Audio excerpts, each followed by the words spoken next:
করোনার টুকিটাকি রান্নায় আপনাদের সকলকে স্বাগত। আজকে আমি এসেছি এই যে তপসে মাছের সুন্দর একটা চচ্চড়ি রেসিপি নিয়ে। তাহলে বন্ধুরা পাশে থাকুন, আমি কেমন করে বানাচ্ছি। আমরা তো তপসে মাছের তপসে মাছ ভাবলেই আমরা তপসে মাছের চপ এটাই জানি, কিন্তু চচ্চড়িও অপূর্ব সুন্দর লাগে।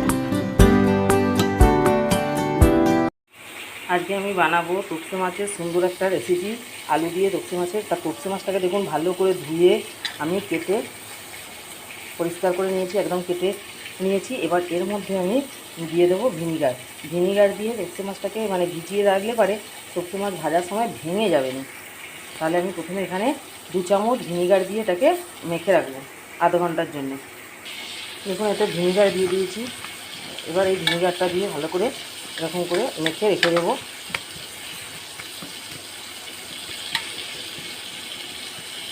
এই সময় আমি যেগুলো আলু দিয়ে করব মাছটাকে, তা আমি আলু, পেঁয়াজ, আদা, রসুন এগুলোকে আমি কেটে নিয়ে আসবো। বন্ধুরা দেখুন, মাছেতে যে আলু দেবো সেই আলুটাকে আমি একটু জল দিয়ে ভাপিয়ে নিচ্ছি। আলুটা দেখুন সেদ্ধ ভেপে গেছে। এবার এটাকে নামিয়ে নিয়ে কড়াই তেল দিয়ে আমি মাছটাকে ভেজে নেব। দেখুন বন্ধুরা, তেলটা একদম গরম হয়ে গেছে। আর এইখানে এই যে মাছের মধ্যে আমি নুন আর হলুদ গুঁড়ো মাখিয়ে নিচ্ছি।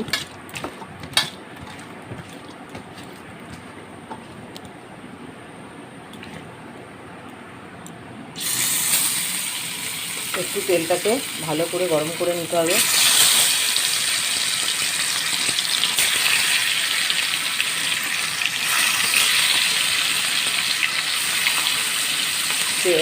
তপসে মাছের চপ এগুলো তো আমরা খেয়েছি, কিন্তু এরকম করে একবার তপসে মাছের ঝাল চচ্চড়ি করে দেখবেন, খেতে অপূর্ব সুন্দর লাগে। এবার দেখুন মাছটাকে আমি যে উল্টে পাল্টে লাল লাল করে ভেজে নিচ্ছি।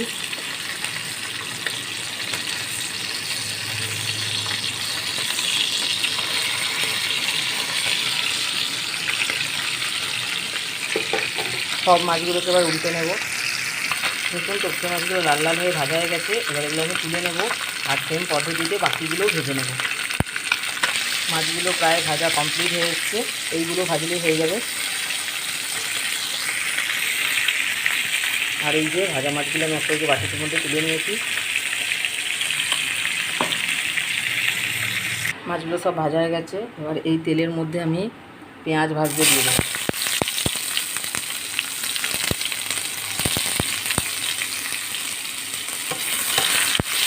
একটু লাল লাল করে পেঁয়াজটাকে ভেজে নেব।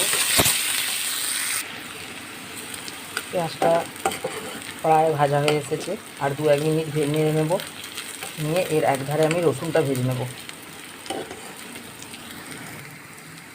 পেঁয়াজটা ভাজা হয়ে এসেছে। এবার দেখুন বন্ধুরা, আমি এই যে রসুনটা দিয়ে দিয়েছি, রসুনটা একটু ভেজে নিচ্ছি।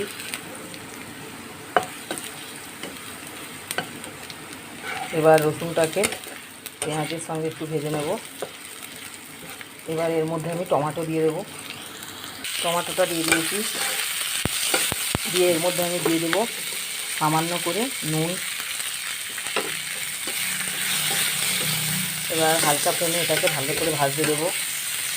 টমেটোটা মজে এলে এর মধ্যে আমি দিয়ে দেবো লঙ্কা গুঁড়ো, হলুদ গুঁড়ো আর আদা বাটা।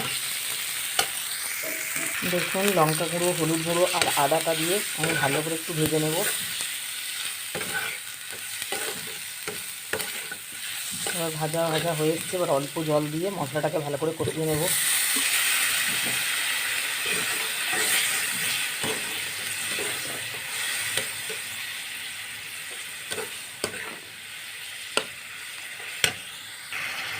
দেখুন মশলাটা ভালো করে কষানো হয়ে গেছে, মশলাটা থেকে তেল ছেড়ে দিচ্ছে। এবার এর মধ্যে আমি দিয়ে দেবো ভাপিয়ে রাখা আলুটা। দিয়ে আলুটার সঙ্গে মশলাটাকে কষিয়ে নেব।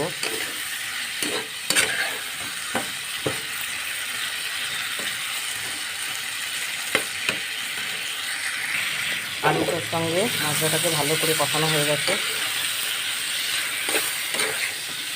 এবার 2-1 মিনিট নাড়াচাড়া করে নিয়ে আমি এর মধ্যে জল দিয়ে দেবো।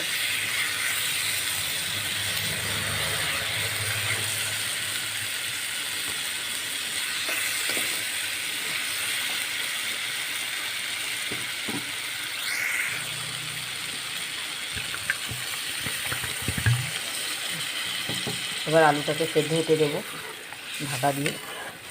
ঝাল ঝালভাবে এই তপসে মাছের চচ্চড়ি বন্ধুরা অপূর্ব লাগে। ঢাকনাটা খুলে একটু উল্টে পাল্টে দেবো। দেখুন আলুটা কতটা সিদ্ধ হয়ে গেছে। এবার এর মধ্যে আমি ভেজে রাখা তপসে মাছগুলো দিয়ে দেবো।